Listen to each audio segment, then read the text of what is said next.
నమస్తే, నేను మీ Gopi. Welcome back to our channel. ఈరోజు మనతో వచ్చరికి సీనియర్ జర్నలిస్ట్ ఇమ్మంది రామారావు గారు ఉన్నారు. సార్ నమస్తే సార్. నమస్తే బాబు. సార్ కిరాక్ ఆర్పి, అదేవిధంగా వేణు శ్రీరామ్, అదే మనం చూస్తూ ఉంటాము, ఒక పూజారి అయినా ఒక ఆస్ట్రాలజీ అని చెప్పుకోవచ్చు. వాళ్ళిద్దరి మధ్య 2 రోజుల నుంచి బాగా గొడవ నడుస్తుంది. ఆయన కిరాక్ ఆర్పి ఏమన్నాడంటే, వేణుస్వామి అనే ఒక చీడ పురుగు మన రాష్ట్రానికి పట్టింది. ఏంటంటే ఆమె హీరోయిన్ని బట్టలు లేకుండా పూజలు చేపిస్తూ ఉంటాడు, కోడి మాంసం పూజలో పెట్టి మందు పెట్టి పూజలు చేస్తూ ఉంటాడు అని కొన్ని వార్తలు అయితే వైరల్ అవుతున్నాయి ఆయన చెప్పే మాటలు. సో ఏంటి సార్ డిస్కషన్ ఏంటి అది? అంటే ఆర్పి అన్న మాటల్లో కొంత అతిశయోక్తి ఉన్నప్పుడు కూడా నేను చెప్తున్నాను, వేణుస్వామి హైదరాబాదులో ఒక పెద్ద డూప్లికేట్ మాంత్రికుడు, డూప్లికేట్ ఎస్ట్రాలజర్. అంటే ఆయనకి మంత్రాలు తెలియవు కానీ జనం సైకాలజీ తెలుసు. ఆ సైకాలజీ మీద జనాలు కొట్టుకుపోతున్నాడు అన్నమాట. నేను చాలా సందర్భాల్లో సున్నితంగా తిట్టాను. కిఆర్ కార్పి లాంటి మాటలు నేను చెప్పలేదు కానీ ఎందుకని నీ బతుకని చెప్పాను. నేను పచ్చి మోసగాడు అని చెప్పాను అన్నమాట. ఇప్పుడు ఎవరికైనా ఇప్పుడు కొంత ఉంటుంది కదా, ఎగ్జామ్స్ ఉంటాయి, ఎలా పూజలు చేస్తున్నాడు, ఎలాగ మాకు ఇట్లాంటి రక్తపాతం మాంసం గీసాన్ని ఉన్నాయి కదా, ఇవన్నీ బాహాటంగా చెప్పుకోకూడదు. కానీ ఎట్లాంటి ట్రిక్స్ ఏవో లేకపోతే జనాలు నంబరు కదా. వాళ్ళకి ఏంటి అంత అవసరం? ఇప్పుడు చాలా మందికి ఒక వీక్నెస్ ఉంటుందండి. ఎందుకంటే స్త్రీలు ఎన్నో కష్టాల్లో ఉంటారు. కష్టాల్లో ఉన్నప్పుడేమో ఏ మాట చెప్పినా చేస్తారు. ఎందుకంటే వాళ్ళు చేయకపోయినట్టయితే కష్టాలు తీరవు, చేస్తే కష్టాలు తీరుతాయేమో అనుకుని, అమ్మ నువ్వు నగ్నంగా ఉండంటే ఉండే సందర్భాలు కొంతమందికి ఉంటాయి. అందువల్ల దాన్ని మిస్యూజ్ చేసుకుంటున్నాడు కదా. కొంతమంది కోపంతో కొట్టేసి వాళ్ళు బయట పెట్టేసే వాళ్ళు ఉన్నారు. ఇక్కడ ఏంటంటే మనకి వాళ్ళ జ్యోతిష్యం అంటే ఏమిటంటే వాళ్ళ టైం బాగుంటేనే జ్యోతిష్యుడు అండి. వాళ్ళ టైం బాగాలేకపోతే ప్రతి మాట రివర్స్ అయిపోద్ది అన్నమాట, తిరిగి కొట్టే పరిస్థితి వస్తుంది. నా దృష్టిలో జ్యోతిష్యుడికి చిలక ప్రశ్న గారికి పెద్ద తేడా ఏమి ఉండదు అన్నమాట. అటు చిలక ప్రశ్న చెప్పింది జ్యోతిష్యమే. అడేమంటాడు, పట్టాభిరాముడు వచ్చాడయ్యా నీకు అంతా శుభం అంటాడు, లేకపోతే భద్రకాలు వచ్చింది నీ కష్టకాలంలో ఉన్నావు అంటాడు చిలక ప్రశ్నలో.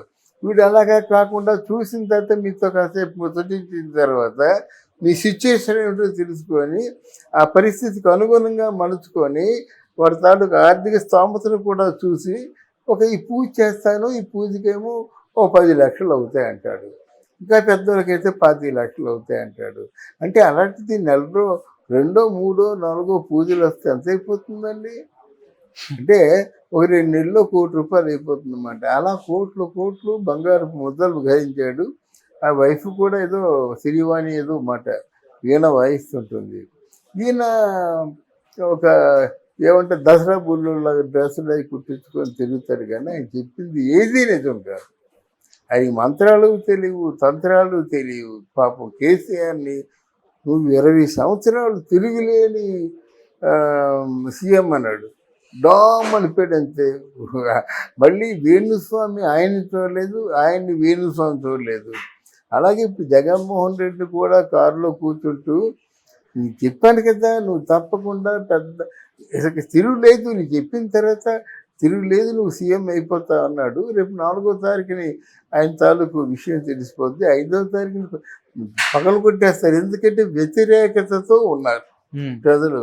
అంతకుముందు వీళ్ళేదో పిచ్చోళ్ళు వాళ్ళకి జరగకపోతే అంత నింద వేస్తారా అనేటువంటి పరిస్థితుల్లో ఉండేవారు కానీ ఇప్పుడు అలా కాదు. ఎంతమందిని మోసం చేస్తున్నాడు ఈ గాడిద కొడుకు అని చెప్పేసి ఇంట్లో దూరి కొట్టే పరిస్థితి వస్తుంది. ఎందుకంటే అది స్వయానా చేసుకుంది అన్నమాట.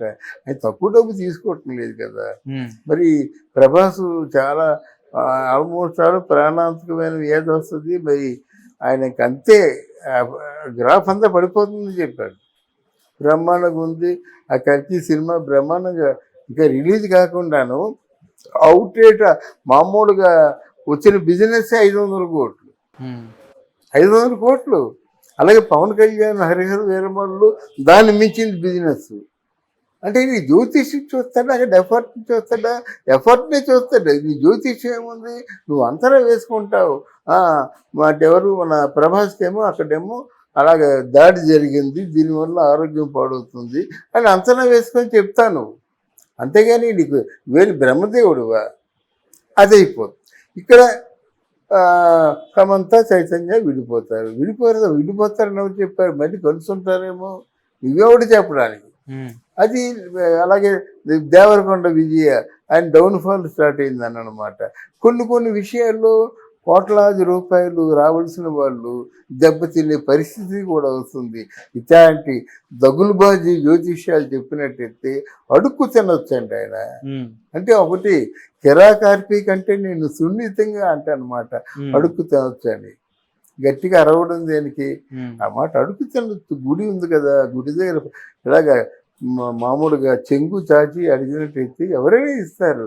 తృప్తిగా బతుకు, మనిషిలా బతుకు, మానవత్వంతో బతుకు. అంతేగాని మోసం చేసుకొని ఎంతకాలం బతుకుతావు? ఆ మనిషి తాలూకు బలహీనతలను సొమ్ము చేసుకొని నగ్నంగా నిల్చోబెడతావా? ఈ పూజల్లో అది సహజం అండి. పూజల్లో అమ్మ నువ్వు నగ్నంగా నుంచున్నట్టయితే నీకే పూజ చేయాలంటాడు. వీళ్ళలోగా వాడికి పైశాచికత్వం అంతా ఏదో మంత్రాలు చదువుతాడు, అమ్మాయిని చూస్తాడనమాట. తర్వాత ఇంకేం జరుగుతుందో మనం చెప్తామా? ఇంకేదైనా జరిగిందని ఆవిడ చెప్పాలి కానీ మనం చెప్పలేం కదా. ఆ పూజ అయిపోయిన తర్వాత పంపించేస్తాడు, ఏం చేస్తాడు? అసలు ఆ స్థితికి ఎందుకు రావాలి నువ్వు? ఏ మంత్రశాస్త్రంలో చెప్పింది అమ్మాయిని నగ్నంగా నించోమని చెప్పేసి? ఏ మంత్రశాస్త్రం చెప్పదండి. నీకు ఒకవేళ ఉన్నట్టయితే నీకు అమ్మవారికి, నీకు ఆ శక్తి మాతకి మీ ఇద్దరి మధ్య టగ్. అంటే మీరు మిమ్మల్ని పూర్తిగా అర్పించుకుంటే, నివేదన చేసినట్టయితే అప్పుడు ఆ శక్తి నీకు ఆవహిస్తుంది. సద్వాకు అంటే పలికిస్తుంది అన్నమాట.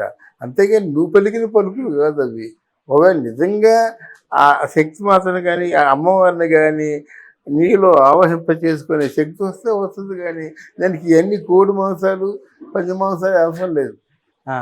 అందువల్ల ఇంత మోసం చేసిన వాడి మీద ప్రభుత్వం కూడా యాక్షన్ తీసుకోవచ్చు. కేసీఆర్ సీఎం అవుతారని చెప్పాడు, ఇప్పుడు ఆయన మీద అరెస్ట్ వారెంట్ వస్తుంది. ఎస్ఆర్హెచ్ కూడా గెలిచిద్ది అన్నాడు కానీ ఓడిపోయింది క్రికెట్ టీం. అదైతే అంటే లేదండి, వాళ్ళు ఎంకరేజ్ చేయకూడదు. డబ్బులు వాళ్ళ బలహీనతలు సొమ్ము చేసుకొని డబ్బులు వసూలు చేసుకుంటాడు. ఆ పూజలో కూడా వైన్ బాటిల్ పెడతారండి, నిజమేనది? వైన్ తాగొచ్చండి, బాటిల్ పెడతారండి పూజలు. ఇవన్నీ కనెక్టింగ్ ఆర్ట్స్ అండి.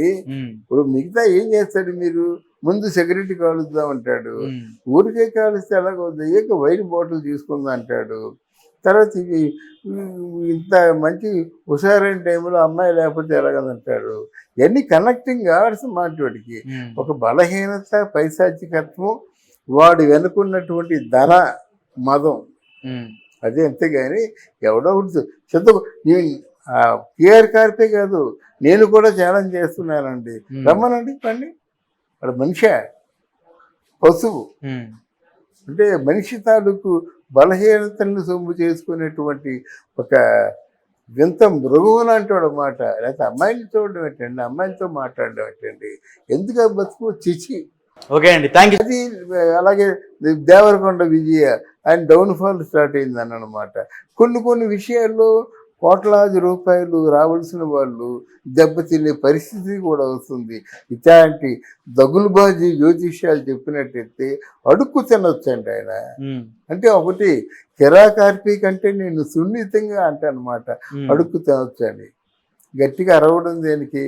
ఆ మాట అడుక్కు తినొచ్చు. గుడి ఉంది కదా, గుడి దగ్గర ఇలాగా మామూలుగా చెంగు చాచి అడిగినట్టయితే ఎవరైనా ఇస్తారు. తృప్తిగా బతుకు, మనిషిలా బతుకు, మానవత్వంతో బతుకు. అంతేగాని మోసం చేసుకొని ఎంతకాలం బతుకుతావు? ఆ మనిషి తాలూకు బలహీనతలను సొమ్ము చేసుకొని నగ్నంగా నిల్చోబెడతావా? ఈ పూజల్లో అది సహజం అండి. పూజల్లో అమ్మ నువ్వు నగ్నంగా నుంచున్నట్టయితే నీకే పూజ చేయాలంటాడు.